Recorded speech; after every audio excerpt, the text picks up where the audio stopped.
Hi guys, this is Denise with Liquid Color. Once again, my audio decided to completely just flub out on me. I recorded lots and lots of talking points throughout this whole video. I hope that I can replicate them here with a voiceover, but I do apologize that my hand motions are not going to match up necessarily with my audio. In other words, I wanted to apologize for having this video released a little bit later than usual. I was traveling for my anniversary with my boyfriend over the weekend, and then the election came. And then, to be honest, I wasn't feeling very creative. It took me a little while to kind of digest all the information we were being given, and well, I finally got some inspiration to record another video. My mother got me this set of paints as a belated birthday gift. I'm really excited to finally be able to get my hands on some Schmincke's. So I've been using primarily Daniel Smith's for most of my paintings for the last year and a half or so. And I've always wanted to try Schmincke. Many artists rave about how wonderful these paints are. Now this is a 12 color predetermined set, so I didn't get to pick out my colors, and I'll talk a little bit more about that later. But I am very excited to be able to review this for you, so let's go ahead and get started.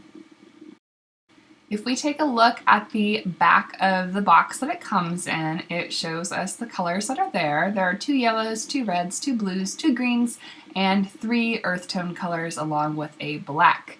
And we'll go more into detail on that in a little bit. This box is about the size of a Crayola watercolor set, maybe a little bit bigger, but it's much, much heavier. It has a much nicer weight to it. And on the back of it, it has a little thumb ring, so you can put your thumb inside of that ring and balance it on your hand while you are painting so that it doesn't go anywhere. When you open up the tray here, you'll see I could hold that and be ready to go.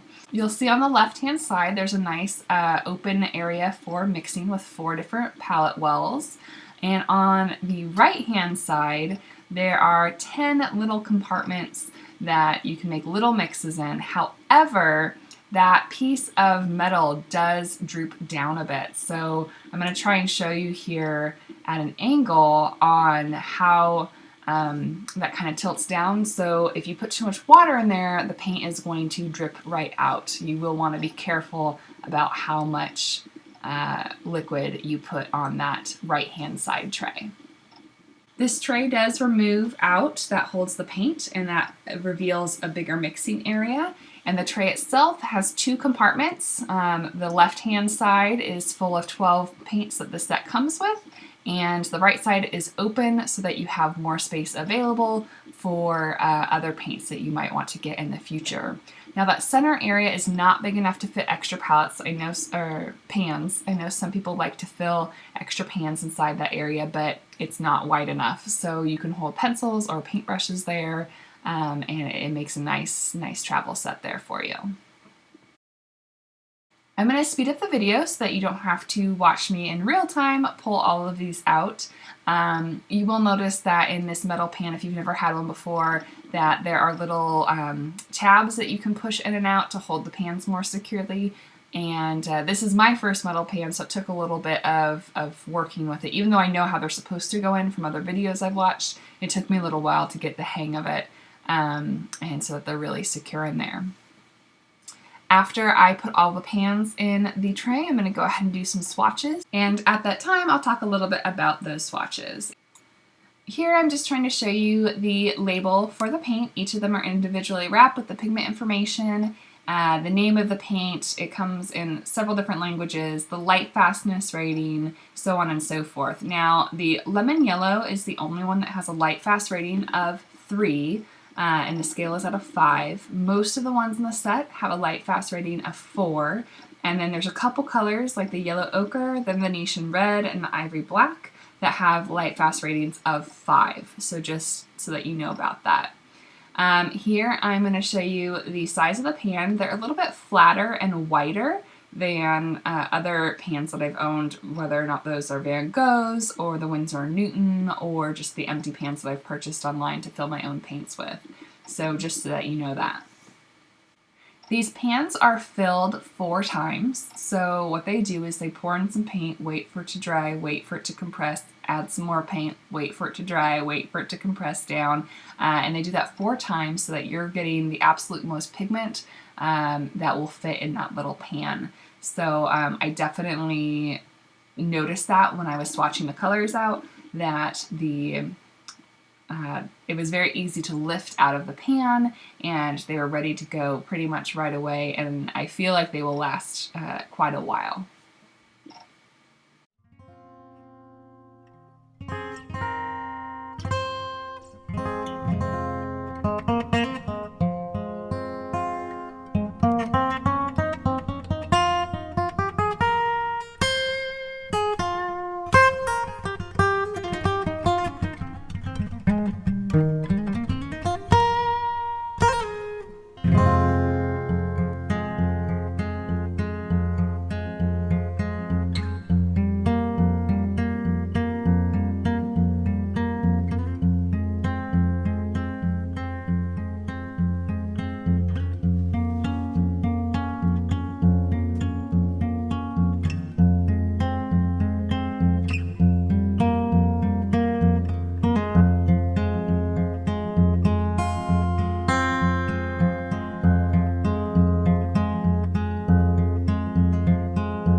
Okay, so here we have our swatches all painted out, and I'm just going to show you, I don't know what I was thinking with those other ones that I had in the Van Gogh video. They had all those little tiny fidgety boxes, and they just took forever to make. So I decided to simplify the design a little bit. At the top of the swatch card is the name of the brand of paint, and then is the common name that they refer to the paint as. And then there's a swatch going from the mass tone, which is as much pigment as I could pull onto a brush, fading all the way down to a diluted version. There is a permanent line at the top that shows the opacity of the paint at the mass tone, so how opaque the paint is when you fully paint over it. And at the bottom, I have the pigment number. And again, that pigment number is universal across the board for all paints, and we're going to talk about that in just a little bit. And that pigment number being at the bottom of the sheet, it will let me know how it is at its most diluted version.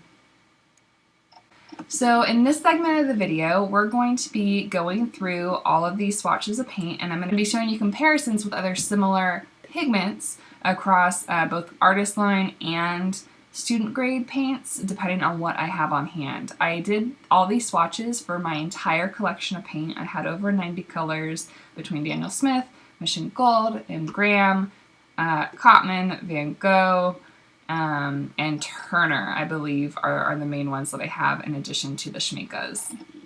So we're going to start off with our yellows here. I have 2 different yellows in the set. There's a PY3 and a PY35. PY3 is a very common pigment that goes by either Hansa Light, Hansa Yellow, or Lemon Yellow in a variety of different brands. So here I have on the left is the Daniel Smith Hansa Yellow Light. I've got Mission Gold Lemon Yellow. I've got M. Graham Hansa Yellow. Now they're all fairly comparable, but you'll notice that the Schmincke on the right-hand side is definitely the lightest and brightest version. So the Daniel Smith definitely has more body to it and is a little bit more on the warm side, but it also is a little bit more opaque and it's a little bit muddier. I don't know another way to say that other than the Schmincke seems a little bit lighter feeling. The Mission Gold and the M. Graham were more opaque than the other two, but they're all fairly similar in tone compared to the Daniel Smith. I think the Schmincke is the most different in that it's very, very light, very lemon, very cool. Next up we have our PY35, which is the Cadmium Yellow Light. Now I don't have any cadmiums in my collection. I try and stay away from them because they are toxic, so I don't have direct comparisons here. I did pull a couple other swatches that I have that are similar in hue. So I've got the Cotman Cadmium Yellow Pale Hue on the right-hand side, which is made to look like the cadmium yellow. And then I've also got Turner Permanent Yellow on the left, which is a different pigment number again, but it's very similar in tone. The Schmincke is the most opaque of those three colors, but that's because it's a true cadmium, and cadmiums are opaque. The other two paints, by comparison, are much more transparent, but they are not made with the true cadmium pigments. Next up, we have the Cadmium Red Light. Now again, this is a cadmium color. I don't have a cadmium red, so I don't have any direct comparisons, but I did pull some other warm reds that I have from my other brands to compare this one with. This is PR 108. I also have the Cotman version on the right there that's made to look like the Cadmium Red Light. However, it's a lot more orange. It's not quite as vibrant. And overall, I feel like it just has a little less luminescence than the cadmium red does. That being said, I also have the Van Gogh, which is another student brand paint. It's much more vibrant, but it's also more, even more opaque actually, more so than the actual cadmium. And then Mission Gold, I have Vermilion. It's made from two different pigments. It's not the same color. It's definitely more vibrant, but it's also transparent, so that's something to note as well. Again, not a direct comparison, but if you're looking for a similar tone of color, this other one I think is, from Mission Gold, is a better version all around due to the fact that it is so transparent. We have got what they call permanent carmine. Now, I have carmine with Daniel Smith. That was one of the first colors I ever got, but carmine is usually made from PR 176. It's a slightly different hue. It's a little bit deeper in color, and definitely the Daniel Smith is a bit more vibrant. I also have a Mission Gold in the PR 176. They call theirs Rose Madder. Again, those are all very similar colors. I feel like the Schmincke version is the most transparent color, but it's also the least vibrant of the three. Let's go ahead and compare them to PV19. Now PV19, right off the bat, I want to let you know, if you don't already, that there is a red version and there's a violet version. So it's the same pigment, but it's treated differently, and those colors are going to look a lot different. So I didn't include any of those violet colors because it wouldn't be an accurate comparison. I've got Mission Gold Quinacridone Rose, just to the right of the Schmincke. That one is much, much more vibrant and has a deeper mass tone. I've got Turner Permanent Rose, I believe. Oh, it's called Rose Red. Sorry, I was trying to look at the video footage coming back. And then I also have the Mission Gold Permanent Rose as well. These are all made with PV19. I think all three of the alternate colors are more vibrant than the Schmincke, but the Schmincke has a really nice mellow quality to it that I feel is really, really nice if you were going to be painting florals. Next up we have the ultramarine blue. They call theirs ultramarine finest, and I did get a little too much water on the swatch here, so do excuse me for that. I have three other versions from Daniel Smith, M. Graham, and lastly the Cotman. The Cotman is the artist or the student grade paint, so it's not as vibrant or as crisp or clear as the other three. But in general, PV29 is a really inexpensive pigment, and ultramarines typically look very similar to each other. Now, Prussian blue is not a color that I have much of. I have it in one other brand, which is the Mission Gold. They're pretty similar, although the Mission Gold is a bit darker in color, but I feel like the Schmincke is kind of lighter and crisper in color. I felt like this was a theme between a lot of their colors, that when you dilute them down, they tend to be much brighter and more vibrant, rather than just kind of like, hey, you watered down a bunch of paint. So just so that you're aware of that, this is, again, Pigment PB27 Prussian blue. It's a weaker tinted strength blue. I probably would have preferred to have a phthalo blue in the set that's a little bit more different from the ultramarine, but it is a nice change to help push me out of my comfort zone and start using other colors.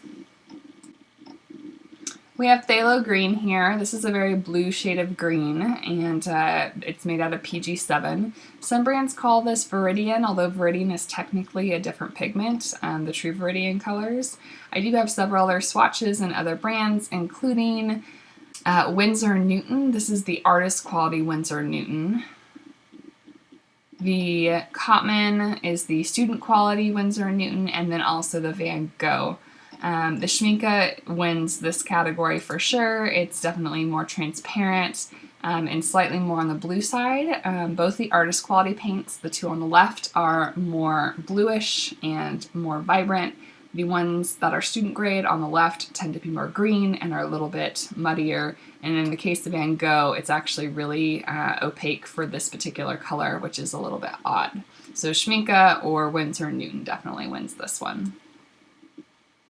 Next up, we have a convenience green. They call this permanent green olive, I believe. It's made from two different pigments, an orange and a green.